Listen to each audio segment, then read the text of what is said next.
Welcome to On a Roll. And now, here's your host, the one, the only, Mike Michalowicz. Welcome to On a Roll. And I am your host, Mike Michalowicz, and you're the guest. Fill in your blank, because I don't know your name. I mean, I do know your name probably, but it's a whole long story. Okay, we have a really cool guest today on a Roll.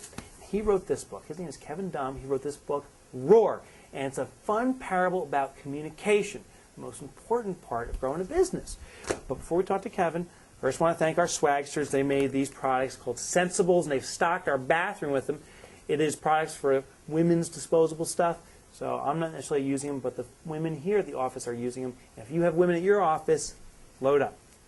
All right, let's go right to Kevin. So not everyone watching this video knows about you. What's your background and what was the inspiration behind this book? So I have a mixed and odd, eclectic background. I have a degree in theater. I spent 25 years as an entrepreneur in the mortgage world. I wrote the book Building Your Own Home for Dummies and financed custom homes for 25 years. And during that time, I did all of my marketing and did a lot of programming for entrepreneurs, a lot of educational work for entrepreneurs and marketing consulting. And so this book is actually the culmination of all the marketing work that I've done. It's the first in a series on how to teach the awesome experience. Okay, and when I was reading this book, it talks about the value proposition. What does that mean exactly? Well, so, you know, people think value propositions are different things. A lot of companies just think it's features or some catchphrase, you know, like, automatically overnight, FedEx will say. Yeah. But the truth is that the market today, people actually need a compelling value proposition to help them understand how to engage. And what's required in that is you need to show your customers empathy. You actually need to show that you identify the problems for them that they're having. And then you need to provide them the objective solution to that problem. And then you need to clearly differentiate yourself. Not just the cheapest price or good service, but truly items that differentiate your business in the marketplace. All right, and there's a degree of commitment in there, right? Well, there's an absolutely commitment to that. You have to be able to step up to whatever it is that you're saying is your differentiator. Otherwise, it's just going to fall on deaf ears. Okay, and there's one thing you did. It's not such a secret. It's all over the internet. We all know you have tattooed yourself with your own commitment. Yeah, so I have a little different perspective about commitment. You know, yeah. I've been married 23 years, so I used to think that made me an expert on commitment. Yeah. I found out that actually made my wife an expert on commitment. Yeah, okay. But yeah, I made the decision when Wiley picked up this book and said, you know, that was like the major league publisher. Yeah. And I said, look, if I'm going to go play in the major leagues, I'm going to go big or go home. So I committed to a New York Times bestseller. I actually tattooed the words New York Times bestseller on my chest backwards so I could see it in the mirror as a goal every morning. That's steel balls. Yeah. It really is. And so every morning you're seeing that. Every morning, that's what I see is New York Times bestseller. It keeps me on track. When I define commitment as the willingness to go out of your comfort zone. Yeah. So anytime I'm butting up against, you know, that comfort zone issue, I go, this is what I committed to. This is where I'm going. Now, just to tie us back, you were saying every morning you see that.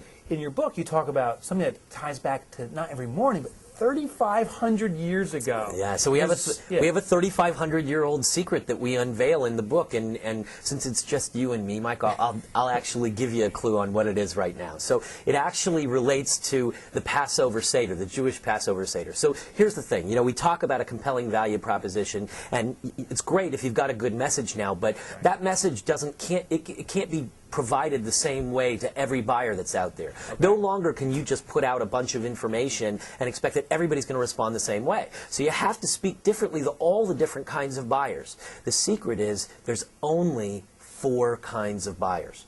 So here they are. They are the wise buyer, the cynical buyer, the simple buyer, and the buyer unwilling to ask, or the disinterested buyer. All right, so the one line, to go buyer by buyer, start with the wise buyer. Right, so the wise buyer. So the wise buyer, that's the guy that's always asking questions. He's always looking to get all the information. And he doesn't want you to give him answers. He just wants you to help him find all the information that's there. And educated consumer is my best customer? Is that what that is? Well, to a certain extent. I mean, not all customers really care about being educated. So if you compare the wise buyer to the simple buyer may not want to be educated at all. They may just want to price, or they may just want a particular feature, or they may just want a particular, you know, part of it, or they may even just want to do a deal. So it's different in that way. Now, the one that's in between that's really interesting is my favorite, the cynical buyer. Tell me. The cynical buyer thinks that they're going to get screwed. That's the thing. So to work with the cynical buyer, you've actually got to open up the kimono a little bit, show them a little behind the scenes, help them understand that that's not going to happen. But the best part about the cynical buyer, they are the most loyal buyer ever. You know why? Why? Because once you gain their trust, they're not going to go anywhere else, because if they go somewhere else, they think they're going to get screwed again. Start the whole cynical process. Absolutely. And then the fourth. So the fourth buyer is the disinterested buyer, the buyer unwilling to ask. And that's really the buyer that's, there are people that aren't your buyers, but there are lots of people out there that are your buyers. They just don't know that you have what they need. And so once you get their attention, somehow excite them, then they actually turn into one of the other three buyers. And we have a method for dealing with all of these. That's actually the basis of ROAR. It's an acronym for recognize who you're dealing with, observe from their perspective, acknowledge who they are, and resolve their needs. There you have it. Now, talking about ROAR, you're on Amazon, you're on Barnes & Nobles, it's up there for pre-order. Why should people pre-order this book? Well, the funny thing about that, there's two big reasons. First of all, I'm on a quest, okay? Part of this tattoo is all about my quest for the Jewish Super Bowl ring. And, well, here's the thing. So getting on the New York Times bestseller list is the Jewish equivalent of the Super Bowl ring. I mean, truthfully, there have only been six players in the history of the NFL that have ever won Super Bowl rings that are Jewish. And so, that's... I'm shocked. Yeah, I know. It's, it just wasn't my thing to ever play football. So this is my equivalent. So I'm chronicling that quest on my blog, every detail of how I'm marketing, how I'm using ROAR tools, how I'm creating the awesome experience. And so anybody that wants to join the quest, that's part of why you want to pre-order and help be part of the fun. But we felt, that's not necessarily enough. We needed to give value to the people that were there. Yeah, of course. So we did something really unusual. In fact, Wiley, as a publisher, has never done this before. So we're putting a special chapter in the book. The great part about the book, it's not just about sales and marketing, but it actually, anybody that needs to sell anything, you need to sell an idea to your wife, you want to sell an idea to your friend, anybody who needs to communicate a valuable idea, that's what this does. So we took a special chapter and a special part of the story, because the book is actually a parable. It's a fun parable. Yeah.